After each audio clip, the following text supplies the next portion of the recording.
You're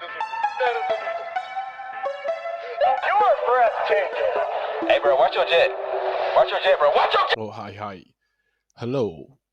Welcome to Kings and Queens and everything in betweens. Welcome to the Gspot podcast, where the G does not stand for Griffenberg, but rather stands for those who will suffer the most when God's wrath is upon us, gamers.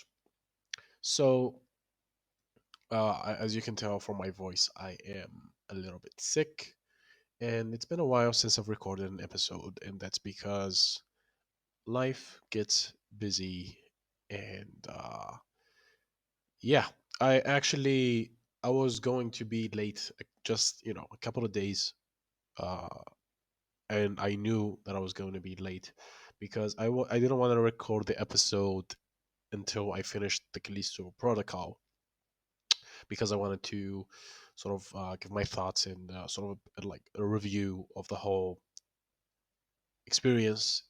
And so it took a couple days extra to finish the game, but I didn't because, again, life got in the way, and I couldn't really play the game. And I already made the decision to not record until I finish it, and then it just kept escalating. Then I got sick, and yeah, I'm finally recovering. This is the fourth day of this nasty ass flu that I got, and so I can pretty much speak now without coughing every other word. So here I am. Here we are again. Oh, not again, but as always, sipping on some coffee. Let's get into it. So first things first, I want to talk about the Callisto Protocol. Good game, very good game. I'll be honest, I expected much more, and the things that I sort of hyped my own self about, because what I know about the development team and the leader, Glenn, they were all met, in terms of atmosphere, uh, sound design, UI, hit feedback, all those things. They were nailed perfectly. We'll get into a little bit of detail, but there were some questionable decisions, to say the least. Uh, we'll start with the well, it doesn't have to be in any particular order. I'm just gonna talk about my experience as a whole. So I was very excited from the very first trailer of the game, and I was, following the development. Every frame they would release, I would, look at it, every trailer, like behind the scenes videos, which they did, a very good series that shows how the development is going, and like, the work they're putting into their game. And you can tell from the product itself and from their previous games they've worked on, which Dead Space mainly. You can tell that the team is very talented and very passionate. And if you don't know the story, basically, not the story of the game, but like the story of the development team, they worked on Dead Space 1, with EA as the publisher. And Dead Space 1 was an instant, cult classic, success, everything. And it was deservingly so. It was an amazing game and one of my favorite games of all time. It was one of the first games that actually made me feel fear, and one of the first games that got me into the horror genre, because I never looked at video games as I've always loved video games, and I've always, been so emotionally attached to them, even if it's like a couple pixels on the screen. If you can, if you can deliver an experience, I'm there. But as far as like fear, and I have a strange relationship with fear myself, so I never like sort of thought a video game could make me feel scared, especially that, like movies, whatever, TV shows, whatever, they never could. I could never like be scared. So I didn't think that video games could make me feel scared, and I played Dead Space One, and I was at some points like I was legitimately scared, and I was impressed that it made me feel so, and I was impressed with like how meticulous every scare was, every like the sound design, the monsters going through the fence and stuff like that, or the lightning, the lighting. Everything served a particular purpose that sort of like ignited a certain feeling at a certain point in the game, and it all worked together perfectly. And for a game from that period, I think it was like way ahead of it, uh way ahead of its time, seeing the video games that were coming out at the time. And there were plenty of good titles, but not as good as Dead Space 1. And then they released Dead Space 2. And Dead Space 2, again, fantastic video game. If I played it before I played Dead Space 1, then it would be one of my favorite of all time. And it still is like top 50 at least. But it holds another sort of top spot for me, which is one of the best sequels, because Dead Space 2 did everything a sequel should do, which is take the first take the prequel, the first game, and keep like the core identity, the thing that made it a success, the thing that made it a classic, the thing that made it so good. And they just take you take that core thing, and you elevate everything around it. So graphic wise, if you can push if you can push the by the way, my brain farts a lot when I'm sick, so expect uh I try to correct myself every time I point it out, and then I correct it every time I say a word the wrong way, but sometimes I don't notice. So yeah, if you know something, just tell me, put it in the comments, make fun of me, who gives a shit? I don't. So yeah, take the core thing and elevate it. So you can do that with graphics, you can do that with other fidelity things like audio, writing. Story wise, you can make the world a little bit bigger, more detailed, and more interesting characters.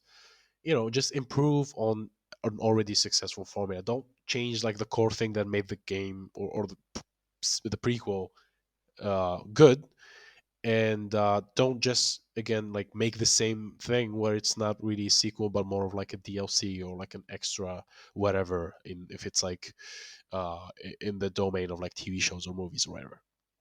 So Dead Space 2 did everything it should in terms of making a sequel, which made it one of the best sequels of all time. But EA did its EA thing, which is chasing the moolah and fucking over every studio they have. And so when Dead Space 3 came out, uh, they you can tell that there was a complete shift in tone in terms of what the Dead Space series is. And so there were more action. It wasn't as scary or as creepy. They had a co-op mode, and as far as like a game, Dead Space 3 in a vacuum is a fine game. It's a fine game for its time. It's not horrible, it's not bad, it's not great, and it definitely, which is this is the main problem. Like it could have been played if it was a different title, I could have been, I could have been just like, yeah, whatever. I played that game, enjoyed it, co-op, played with my friend, it was fine. What it isn't is it is not a Dead Space game, because Dead Space is not about like Call of Duty action. It's not about co-op, because you know it's Dead Space wanted to the whole like one of the main core things about the game is what's the word, like the phobia of like claustrophobic. Yeah, the claustrophobia of the whole thing. You feel so alone on that spaceship, with all of these monsters surrounding you, and you don't understand what they are, and they don't give a fuck what you are. They just want to kill you, and you're an engineer. You're not really a fighter, and so you're using your brains more to make weapons and stuff like that. So there's like a very isolating feeling. There's a very lonely feeling about those games, and it sells it with everything surrounding that. Like I said, sound design, graphics, lighting, everything makes you feel like you're truly alone on this spaceship, even though you have like a couple people that that are trying to help you and you're trying to help them escape. But as far as like when you're playing, you're just like in this, you're immersed in this loneliness. This Space 3 had none of that. And adding a co-op feature even destroys that even more, because now you're not isolated, you're not alone, you have someone helping you, which like the stakes and the immersion, for me at least, of what makes a Dead Space game is removed with the co-op. And if you look at the timeline, you can see that at the time, shooter games and action games and uh, Call of Duty games were all all the hype, and co-op games were making some money at the time, because the with as with everything, gaming, whatever, any medium, there's like trends that come and go. Some of them stick around for a while, some of them blow up and then kind of uh, go into obscurity very slowly or very fast. You can make that argument for open world games, not open world games, battle royale games, stuff like that. But yeah, and one of the trends at the time was action packed and co-op, and so you can tell that the execs at EA, they were like, all right, we have this IP that everyone loves, guarantee sell. So we should make the third one, and they basically, how I imagine is that they forced, and this wouldn't be the first time, like giving EA's track record. This like at least I can say this with an 80% certainty at least, that EA was like, the execs who don't know anything about video games, they just want, to make money. They just see what's working, and they force the developers who are actually passionate people, who are the ones who do the actual work, and who actually want to make something good. They get forced by the execs to make the game more action packed, and they're like, well, it's a Dead Space game. It's not really about the Call of Duty action. Well, they don't give a fuck. They see the other titles work, and they're like, yeah, make your game like those games.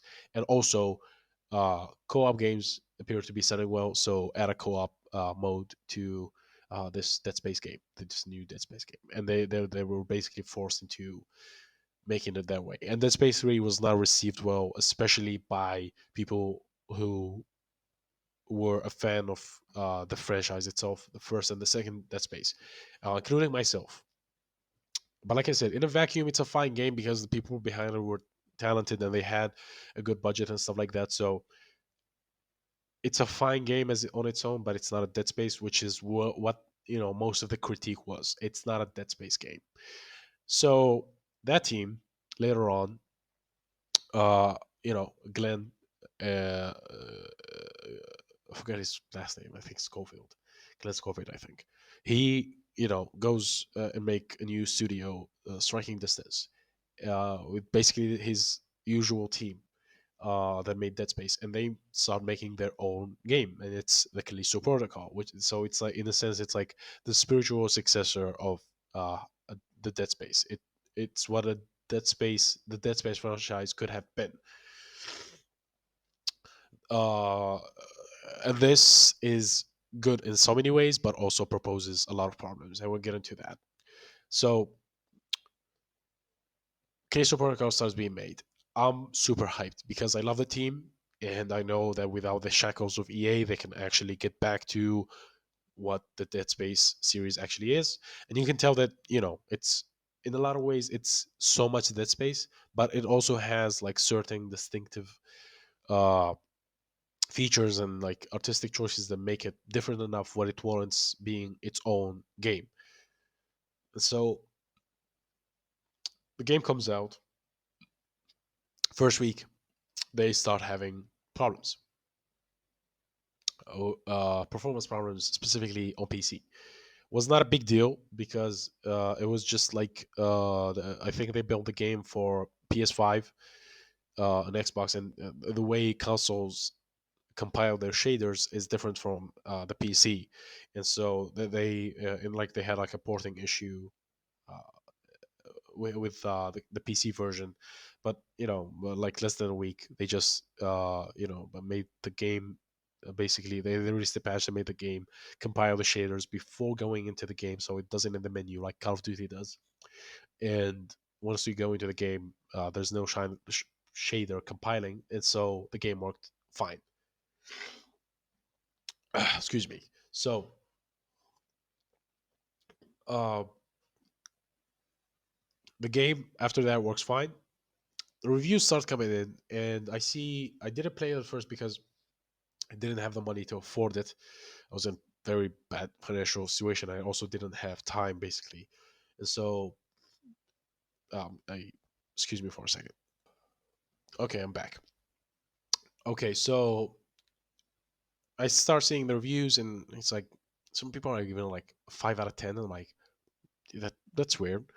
But I didn't want to read the reviews. I didn't want to like get influenced by an idea and then like I kind of play the game, and all I can think about is the critique. And so I just wanted to experience the game for my own and judge it on my own, and then maybe read the reviews and see what's happening. Um, the game is definitely not a 5 out of 10. It's not a 6 out of 10 either.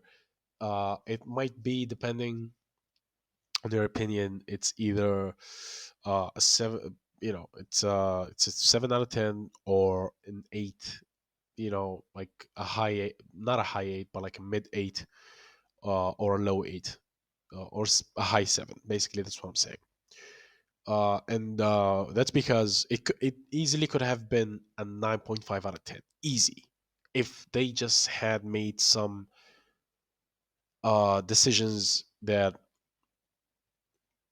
were in favor of more fluid gameplay, basically. Okay, so I start playing the game. First thing I notice, new uh, dodging system in gameplay, because the first thing that I noticed was the fidelity of the graphics. Fucking amazing. And from like the first time you can tell sound design, it's gonna be great. Lighting, probably one of the best.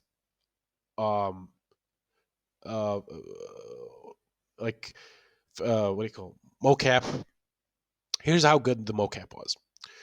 Like in the start of the game, you are a pilot of a ship. Bullshit happens. You get arrested, and the warden is talking to you. And when I see the warden and I hear his voice, like first I saw his face before he spoke. I was like, that face looks familiar. And then he spoke, and I was like, oh shit, that's Deacon from Days Gone.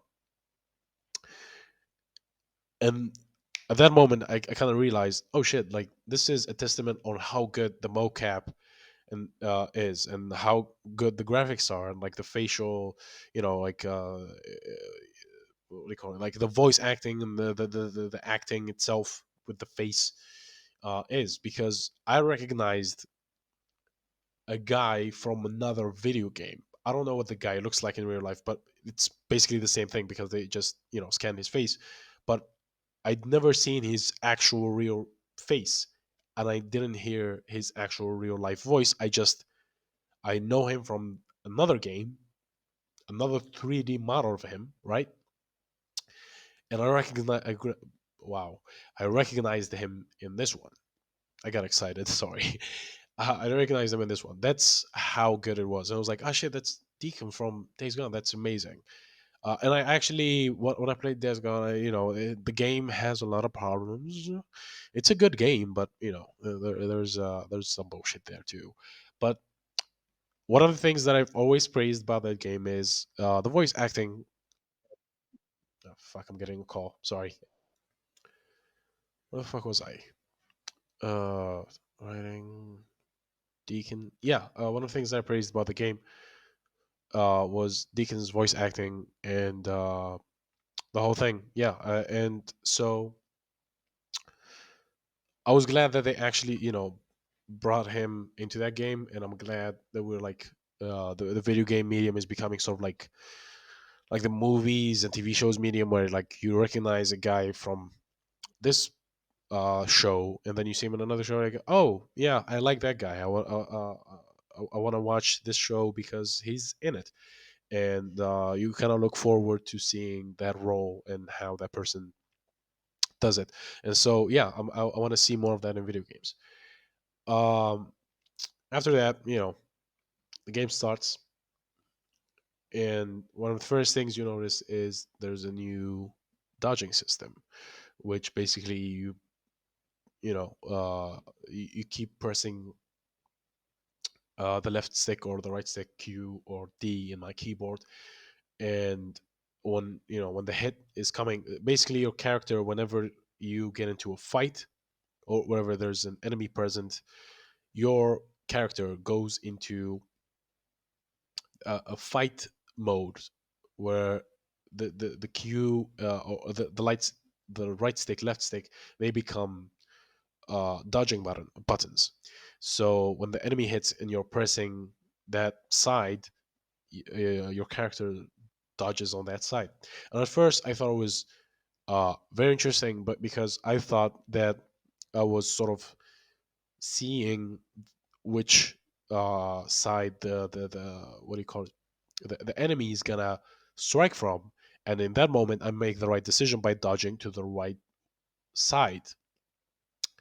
And what I didn't realize was it doesn't matter as long as I'm pressing one of the sides, my character was always gonna dodge the hit. And so I wasn't really outsmarting the enemy by dodging in the right direction. I was just dodging anyways. And once I made the realization, it made the whole system stupid for me. Because at first I thought I was happy with myself. And that's like the sense of reward of like, because by the way, you can press S, which would back. It was like it's gonna dodge. It's gonna like block, not dodge. But the blocking takes a bit of damage. Your character takes a bit of damage, and you lose a little bit of health. But you have like the right thing and the left thing. You can go either way depending on the hit. So in my mind, I was like, oh, you can either go low risk, low reward, and just block, take a little bit of damage, and but you guarantee yourself that you're not gonna get hit to take a lot of damage, or you can go high risk, high reward, which is making a split second decision or on where the enemy is gonna hit you, and you dodge according to that. And if you don't get hit, you that's the reward. But if you do that, you lose a lot of HP because you could have simply just blocked. And so I thought it was interesting of a balance where you can, like, in a fight, you're thinking, okay, which style should I go with? Do I just want to play it safe, or do I want to fuck them up? Um, I thought that was interesting, but again, like once I realized that the character is always gonna dodge no matter what, I was like, ah, fuck, this is not, now that I know this, all that sense of self-worth that I was getting from the game, all that sense of reward that I was getting from the game is meaningless. And I just made that assumption in my head. I didn't bother to test it, because I was like, that should how that's how it should work. But you know once like I said, once I knew what was actually going on, it was very disappointing. And that's one of the bad things about the game, which is, they could have just made a dodging button, like I don't know, fucking shift or whatever, and you either put it, you either dodge too soon or too late and get hit. But there's like a time period where it's like you don't get hit, but also you get nothing. And there's like a perfect dodge where you get like more damage at the hit, or it makes the character, the enemy vulnerable for a stun attack or something. And you can just balance the reward and risk reward thing there. But they just went with this new system that you're always going to dodge. And at first, also, what made me think that this is how it works, like my initial understanding, was because there wasn't a lot of enemies at a certain point. So you're always like fighting one or two, and they're like facing the same direction, and you're like balancing the whole fight, and you're dodging both of them at the same time. But once you get like three enemies, or like an enemy from behind, an enemy from the front, then the game gets super awkward, because you're trying to walk to the left or walk to the right so you can make them face you. But if one of them attacks you at the time, then the game just understands that you're pushing the left stick not to walk but to dodge, and so you dodge and you get attacked by another one, and it's just like it's two buttons doing the same function depending on what's happening in the game. But what's happening in the game is confusing because two things are happening and they are opposite of each other, and so the button doesn't know uh, what do you want to do with it, and that just creates chaos. And the more you get into the game, the more frustrating this gets, this new dodging system, and I hope they don't make this mistake again. It's horrible.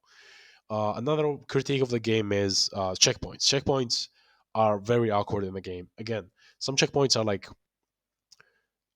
too soon.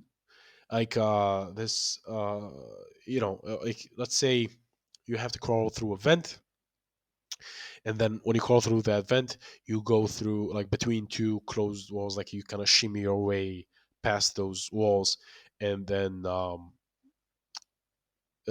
you crawl through another vent, and then you get to an enemy or like a bunch of enemies, and then you die. The expectation is from any video game is that when you die, basically the checkpoint is right before you met those enemies. You don't need to crawl through two vents and shimmy your way through some walls again. But in Callisto Protocol, that's a big problem. Like there's so many checkpoints like that. There was this point where that I specifically remember, and I got super frustrated that I had to leave the game because I was getting angry. Which was, I go into this place, and there's the 3D printer, which is like where you upgrade your weapons and stuff. And I would upgrade my weapons, and then I would sort of empty my inventory a little bit because I know a place where there's some loot there, and I need to empty my inventory so I can carry that loot. So I upgrade my weapons, I empty the inventory, I sell items that I don't need, and then I would walk. It's like a 2 minute, 1 minute walk to a certain place, and then I would loot that place, and then I would walk back to the room where the 3D printer is. But on the way, there are like three or four enemies, which take about like 4 or 5 minutes to beat. And so, like, there's this 7 minute journey uh, from my initial checkpoint, and then I would go back to the 3D printer. I would sell the items that I just looted, and then I would upgrade my weapon again because I just acquired some more credits. And then I would go to through the second door, which doesn't go, which leads through continues the story instead of just just a side quest where I get some loot.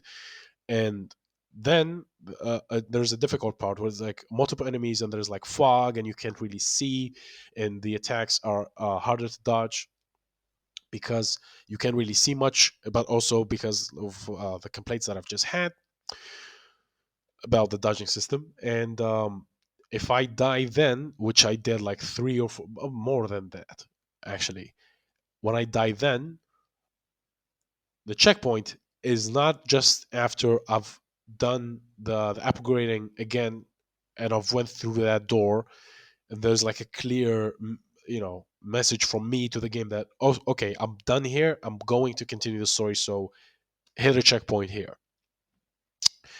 What it would actually restart is from the very first moment I walked into the 3D printer room.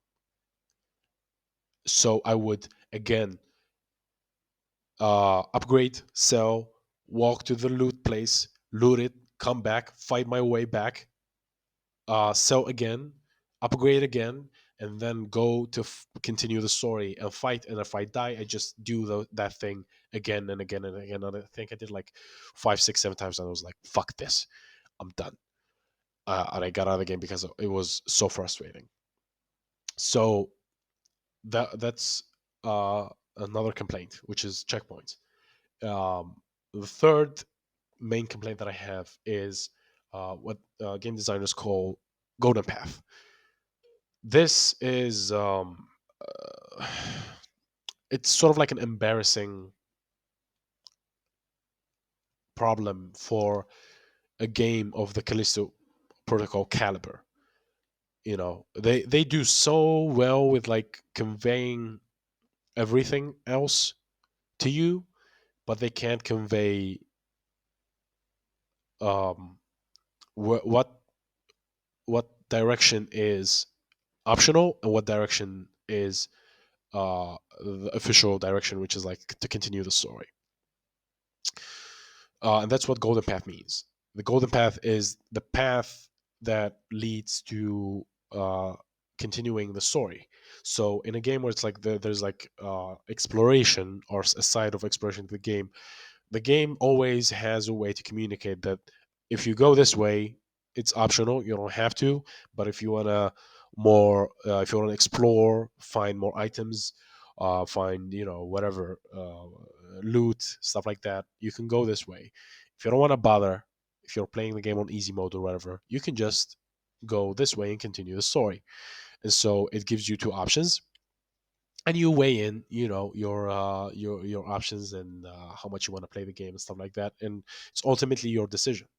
But they have to convey that idea to you very clearly, where it's like, if you want to explore the game, you know that you're exploring. If you want to continue the story, you know that you're continuing the story. And it is so fucking hilariously bad how there's no information given to you by the game when it comes to the Callisto Protocol, but about which way is optional and which way is to continue the story. It's hilariously bad. Like, two doors, they look exactly the same, and the optional routes are long, and they have like fights, official fights, sometimes like a new enemy type there. So you think, oh shit, I'm like um going through the official the path that continues the story. So like at some point they're like, oh shit, like I should go back because I want to explore. So I need to go through the other door because I need to explore it. I need to get more items and stuff like that. And then you go through the other door, and again, it seems like the official thing because you see like certain fights and like the whole vibe, and like the level is like very well made, and there's like very intense fights and stuff like that, so you think, oh shit, like, no, this is the story, the one that continues the story. This seems more official. They both seem that way, and so you don't really know if you're going through an optional route or an official route. So that, again, like for a game that of that caliber, like they do so well with conveying every other idea to you, and they can convey an idea as simple as optional or not optional is hilariously bad. Those are like the main three complaints. But what saves the game, despite these problems, is the atmosphere. It sucks you in. When you're fighting enemies, you're fighting enemies. Like when the dodge problem is not bothering you, you're actually fearing for your life in the game. Like I said, the graphics fucking amazing, voice acting, characters, even the story. So like it got a little bit of critique. I thought it was fine for what the game is, and the atmosphere, and like the scares, and how meticulous everything is, and like the tricks the video game developers of the game itself play on you, and there's like a communication happening where like they try to outsmart you and they try to outsmart them, because you kind of try to guess where they're gonna scare you next, and they're trying to hide where they're gonna do that. And so there was this particular moment when I remember I paused the game and I had a good laugh because they had me, the fuckers. They basically they introduced this new enemy type, and it's like a snake per se. It's not a snake, but just to get the idea across, imagine like a snake that's hiding in a pot, right? And when you get a little bit close to it, it comes out of the pot and fucking attacks you. Tries to bite your neck, and you start clicking or whatever the button on the controller is to get it off you. The longer it's on you, the more HP it's gonna take from you. So there's time is of essence, and you gotta click fast enough to get it because before it does a lot of damage. Or you can just pay attention to the word, and whenever you see those pots, you shoot them, and so the thing dies there. So they introduce this, and after it gets me like 3 or 4 times, I'm like, "Fuck you! You're not getting me again." So I start paying attention to the word, and every time I make a turn, I make sure that I shoot every possible place that thing could come out of. Um, and then at some point, I completely forgot about it because they just they didn't put that enemy type anymore in the game anymore, and I completely forgot about it. And then at some point they bring it back, but they give you no indication. So like at first you don't know, so it gets you a couple of times, and then you know, and you're like, okay, I'm careful now. You're not gonna get me again, and they give you that sense of like, haha, you got us. You know the type now, and so you kill it a couple of times so it doesn't get you, and then they completely make you forget about it by not having it in the game anymore. Couple hours later, the fucking thing comes back, and like at the moment you least expect it, it launches at you. And I just paused the game. I was like laughing because they actually had me, because they made me forget about that enemy type right at the moment where I was like, I'm paying attention to you, and then they brought it back. And there's like a lot of these moments there where you look at something and it catches your attention for like half a second. We're like, oh, that's interesting, and then something big happens and it scares you. And those moments occur often in the game, and they make it so much better because you can tell that like at many points I was like, you fuckers, you got me on that one, you sons of bitches. And there's like this banter, sort of like communication happening between you and the clearly passionate game developers behind the game, where they're like, they try to outsmart you, and you try to outsmart them by knowing when they're gonna scare you. Uh, so yeah, atmosphere fucking fantastic, lighting fucking fantastic, graphics amazing, everything the game does outside of the complaints that I've provided, it sucks you in, and that's what makes the game a very good game. It's an excellent game. Not excellent, but like I said, high 7, low 8. If and For those who like Dead Space, like this is a very enjoyable experience. The game I think lasts about 8 to 10 hours, and so it's I guess it's worth the $60 that you pay for it. So yeah, if you're in doubt, definitely play the game. You're gonna have a good time, but it does not come without its problems. And I think that's like a little bit of a problem with that's one of the bad things about leaving EA, where like some of these problems they could have been avoided by having a bigger team and more experience in other fields other than just the making of a scary game. It's not particularly scary, but like the making of what Dead Space is. If you had like people from, you know, uh, The Last of Us, or any other game, third person game that worked on other projects, sort of like giving what do you call it, consultation of the game. And this happens a lot when you're working for a big publisher like EA. You can get access to these people, and they would help you avoid a lot of problems like the checkpoint problem or the dodging problem.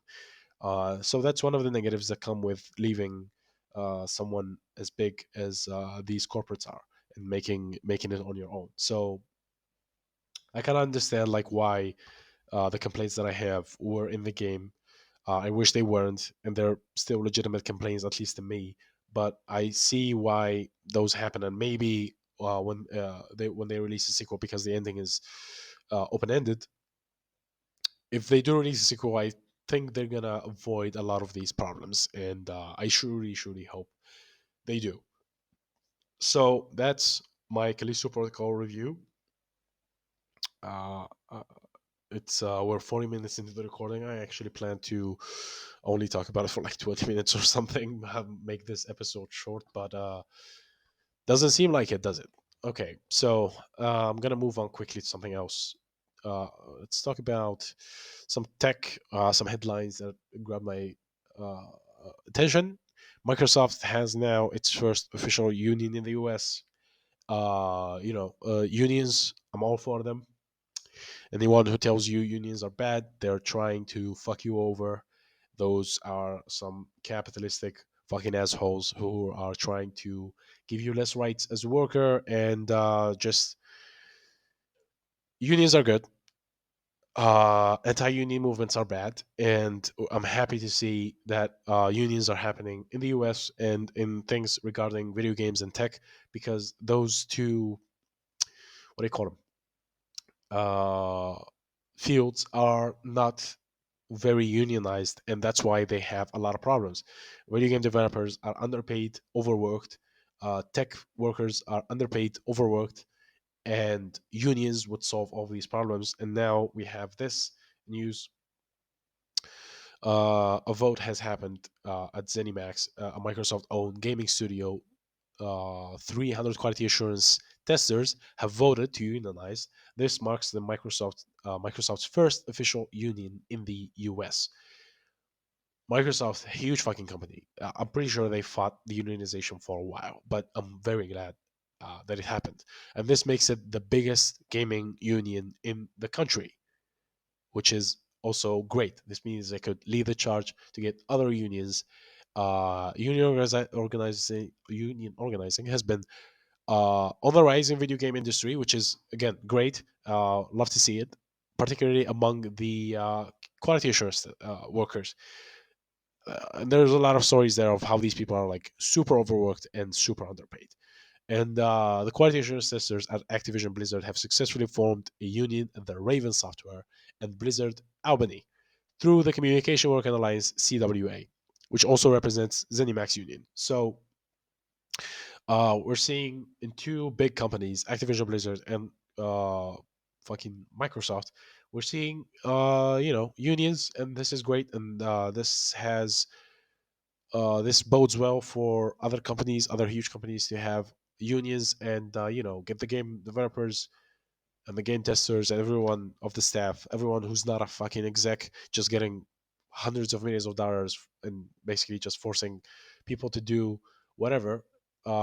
We need to give these people the respect they need and the pay they need and the rest, vacations, days they need. So yeah, love to see it. Hoping to see more of this.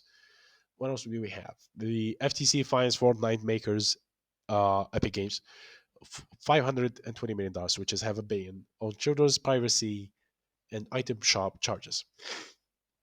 Basically, if you don't know what happened, FTC is finally paying attention to these things, and it's not like a Fortnite thing in particular, but it's a video game thing in general, where they target kids. Once you enter like your mother's credit card into the game and you buy a certain skin, it is so fucking easy to purchase a billion more, because like it keeps everything just like uh, it makes the purchase as easy as one click of a button to the kid, and kids don't understand money. They just see colors and they're like, okay, I want that. I click here to get that. Fine, I'm gonna click here. So they've been using this fucking system to trick all the fucking kids that are playing Fortnite, which is a lot, to buy more and more and more, and now they're being fined for basically taking advantage of the innocence and the ignorance of said kids to further their profits, and so they can go fuck themselves. This is good. I hope the more and more of this shit happens, because it's they're taking advantage of kids, for God's sakes. Like, obviously they should be fined and they should be punished. So yeah, looking forward to see more of this in unions again. Amazon acquires film TV rights for Warhammer. This is a bit of a mixed news for me. I want to see the lore of Warhammer being adapted into a film or TV show, because Warhammer has one of the best lores in video game history. It's so expanded, so detailed, it's so well written and put together. It could be a very enjoyable experience, but it's Amazon, so bittersweet, of a news. But if this is the only way we're gonna get to see the Warhammer AP breaking into the video, the TV medium, then so be it. Let's hope it's gonna be good. And speaking of which, Amazon also sets to release the God of War live action series on Prime Video. I'm looking forward for this. I want to see who are they gonna cast as Kratos. That's gonna be a tough one. Maybe Batista. David Batista is actually very good. Despite the body that he's stuck in, is actually a very good actor if he's met with the right director and the right guiding. He can be, he's a very wholesome person, like in general, outside of acting, and he gets prejudged because of his physique. He's a big fucking dude, and big dudes in fucking, what do you call them? Basically, like wrestlers, big dude wrestlers turned actors. The biggest one, obviously, The Rock, and The Rock plays the same character in every movie. So, but like he is the representative of these guys by default because he's the biggest one, f- physically and fame wise. So Batista gets lumped into that same category, but he's really, really not. If he's met with the right director, we've seen it before, and we've seen him in Dune, we've seen him in Blade Runner, we've seen him in Glass Onion, which is like the sequel to Knives Out, and other movies. And he's really good when he's again met with the right director. So he could he could make a good Kratos. I hope he gets that role. So yeah, that's there's that. What else is there? There's Apple mixed reality headset is coming out this year. I hate Apple. I hate Apple, both the fruit and the company, because of their super anti-competitive and anti um, anti-consumer policies. They do a lot of shady shit, a lot of fucked up shit to make sure that you pay top dollar for their products, and then you keep paying top dollar for their products where you can pay much less. And they just do this all the fucking time, and they limit their user experience all the fucking time. And I hate that. So, but credit when credit is due. When they do make something, they make something that works and it's very good. It's just the problem is, the product itself is good, but when you try to, I don't know, maybe fix it, fix something very small that is wrong with your product, you broke it in some way, you try to fix it. Nope, you can't. You gotta go to one of our guys who will fucking say whatever and push you to buy a new one, basically. Where if like in reality that problem could have been fixed by any average Joe, but they don't allow that, and they lobby and do all of these things to make sure that you don't get the right to repair your stuff. They even go above and beyond by like uh, fucking attaching like extra shit and screwing in extra fucking screws just to make sure that it's so fucking difficult for you to fix your product, if and not at their genius bar or whatever they call them. And that's what I hate the most about Apple. And so, I want to see their VR headset, because again, when they make something, they make it good, and I want to see what their take is on the VR headset. But also, fuck them. And speaking of actually the right to repair, that's another interesting story. With tractors, out of all places, there's this company called John Deere. They make tractors, and they basically they've been lobbying and doing a lot of shit to make sure that farmers don't get to fix their tractors, and like do the same thing with Apple, like push them to buy new stuff or make sure that they fix your tractor and nobody else, so they can charge you a fuck ton of money and fuck you over. So they finally lost, and the US government so basically forced them with an executive order from Joe Biden, Bing Bong, uh, in order to promote competition in American economy. So John Deere gives the U.S. farmers the right to repair their equipment after a long battle. They fought it and they lost. So fuck them, and hooray to the right to repair. What else is there? Ryzen released whatever. Meta is doing. Meta parts ways with the main content moderator in Africa. Who gives a fuck about Meta anymore? I want to talk about Stalker, but it's gonna take a while, so I'm gonna talk about it in the next episode. Also playing Need for Speed Unbound, review coming soon, hopefully. Uh, but I'm not gonna delay an episode just to review Need for Speed. It's not that important. But yeah, next episode, Stalker. We're gonna talk a little bit about Need for Speed, and we're gonna talk about the games coming out this month. There's you know a good set of titles coming out at the end of this month, and I'm excited to try them, see them, play them. So we'll see. Until then, until the next episode, I will leave you, and I will go try to get better, get rid of this flu. So peace out, goodbye, see you in the next one.